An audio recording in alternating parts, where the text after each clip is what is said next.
నమస్కారం. APPSC group 2 ప్రిలిమ్స్కి prepare అవుతున్నప్పుడు Indian ఎకానమీలో మంచి స్కోర్ చేయాలంటే వ్యవసాయ రంగం గురించి ఖచ్చితంగా తెలియాలి. ఈరోజు మనం భారతదేశ వ్యవసాయ రంగం ఎంత బలంగా ఉందో, దాని వెనుక ఉన్న వ్యూహాలేంతో ముఖ్యంగా పరీక్షల కోణంలో సింపుల్గా అర్థమయ్యేలా విశ్లేషిద్దాం. సరే, ఇక మొదలు పెడదాం. మొదటగా ఈ నంబర్ చూడండి, 357.73 మిలియన్ మెట్రిక్ టన్నులు. ఇది 2024-25లో మన దేశం సాధించిన రికార్డు స్థాయి ఆహారధాన్యాల ఉత్పత్తి. ఇంత భారీ ఉత్పత్తి, ఇంత పెద్ద సక్సెస్ ఎలా సాధ్యమైంది? ఈ విజయం వెనుకున్న అసలైన వ్యూహమేంటి? ఈ ప్రశ్నలకు సమాధానాలు వెతుకుదాం పదండి. ఈ మొత్తం టాపిక్ని సులభంగా గుర్తుపెట్టుకోవడానికి మనం దీనిని స్థితిస్థాపకత యొక్క స్తంభాలు అనే ఒక సింపుల్ ఫ్రేమ్వర్క్లో చూద్దాం. ఈ స్ట్రక్చర్ ఎగ్జామ్లో ముఖ్యమైన పాయింట్స్ని గుర్తు తెచ్చుకోవడానికి ఒక మైండ్ మ్యాప్ లాగా చాలా బాగా ఉపయోగపడుతుంది. సరే, మన మొదటి విభాగానికి వచ్చేద్దాం.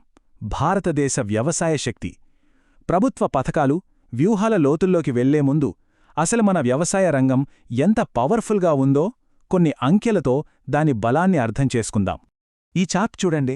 మన వ్యవసాయ ఎగుమతులలో ఎంత అద్భుతమైన గ్రోత్ ఉందో స్పష్టంగా కనిపిస్తుంది కదా. 5 ఏళ్లలోనే దాదాపు $34 బిలియన్ నుండి $51 బిలియన్ పెరిగింది. అయితే ఇక్కడ మనం గమనించాల్సిన విషయం నంబర్ మాత్రమే కాదు, ఆ క్వాలిటీ మార్పు. మనమిప్పుడు ఎక్కువ విలువ ఉండే ప్రాసెస్ చేసిన ఫుడ్ ప్రాడక్ట్స్ని ఎగుమతి చేస్తున్నాం. ఇది మన ఎకనామీకి చాలా చాలా కీలకమైన మార్పు. ప్రభుత్వ ఇన్వెస్ట్మెంట్ ఎంతలా పెరిగిందో చూడండి. 2013-14లో కేవలం 21,000 కోట్ల నుండి ఇప్పుడు 1.30 లక్షల కోట్లకు పెరిగింది. ఇదొక డైరెక్ట్ సిగ్నల్ అన్నమాట. వ్యవసాయం ఇప్పుడు దేశానికి అత్యంత ప్రాధాన్యత ఉన్న రంగమని ప్రభుత్వం స్పష్టం చేస్తోంది. గుర్తుంచుకోండి, ఇలాంటి డేటా పాయింట్స్ పాలసీ సంబంధిత ప్రశ్నలలో డైరెక్ట్గా అడుగుతారు. సో ఇది చాలా ముఖ్యం. ఇప్పుడు మన మొదటి స్తంభం ఏంటో చూద్దాం. రైతులకు సపోర్ట్ అనగానే మనందరికి వెంటనే గుర్తొచ్చేవేంటి? PM Kisan, MSP. కరెక్ట్. ఈ మొదటి పిల్లర్లో ప్రభుత్వం నేరుగా రైతుకు ఎలా అండగా నిలుస్తోందో, వాళ్ల ఆదాయాన్ని ఎలా కాపాడుతుందో వివరంగా చూద్దాం. పీఎం కిసాన్ సింపుల్గా చెప్పాలంటే ఇదొక ఆదాయ భద్రతా వలయం లాంటిది.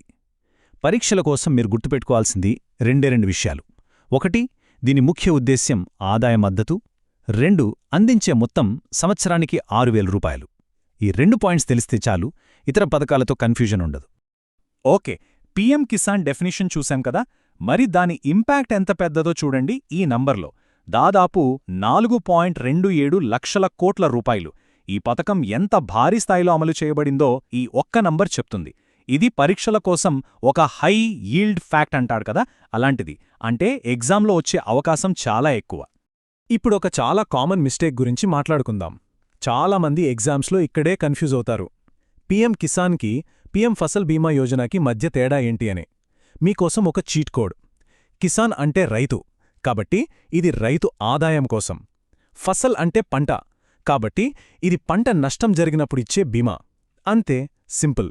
ఈ చిన్న లాజిక్ మీకు ఒక మార్కు తెచ్చిపెట్టగలదు. రైతుకు నేరుగా డబ్బులందాయి, బాగుంది. కాని పొలంలో దిగుబడి పెరగాలి కదా. అందుకే మన రెండో స్తంభం చాలా ముఖ్యం. పొలంలో ఉత్పాదకతను పెంచడానికి ప్రభుత్వం ఎలాంటి వ్యూహాలు అమలు చేస్తోందో ఇప్పుడు చూద్దాం.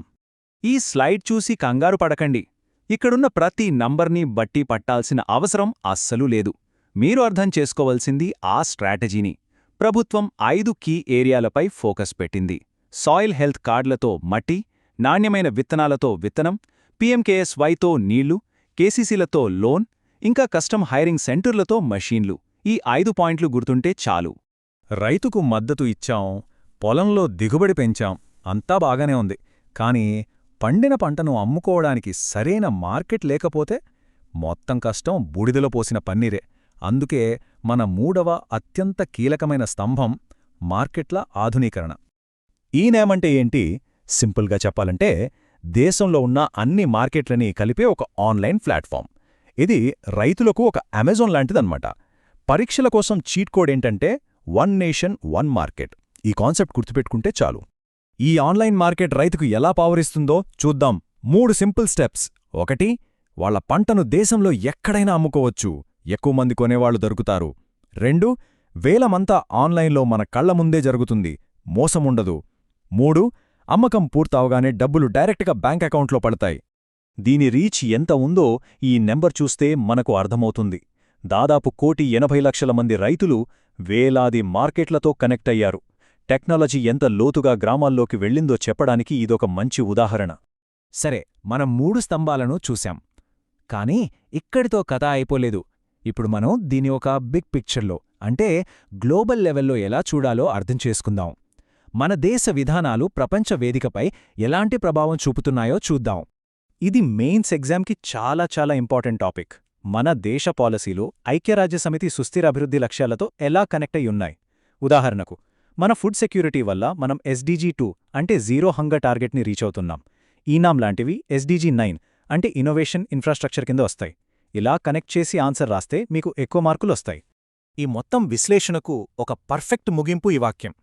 అంటే ఇదంతా కేవలం పంటలు పండించడం గురించే కాదు, వ్యవసాయం చుట్టూ ఉన్న గ్రామీణ ఆర్థిక వ్యవస్థ మొత్తాన్ని బలంగా తయారు చేయడమే అసలు లక్ష్యం. ఈ విశ్లేషణను ఒక ఆలోచింపజేసే ప్రశ్నతో ముగిద్దాం. మనం ఎన్ని విజయాలు సాధించాం, బాగుంది. కాని ప్రపంచ జనాభాలో 6వ వంతు ఉన్న మన దేశానికి అన్నం పెట్టడంలో మనం భవిష్యత్తులో ఎదుర్కోబోయే నెక్స్ట్ బిగ్ ఛాలెంజ్ ఏమై ఉంటుంది? దీని గురించి ఆలోచిద్దాం. ధన్యవాదాలు.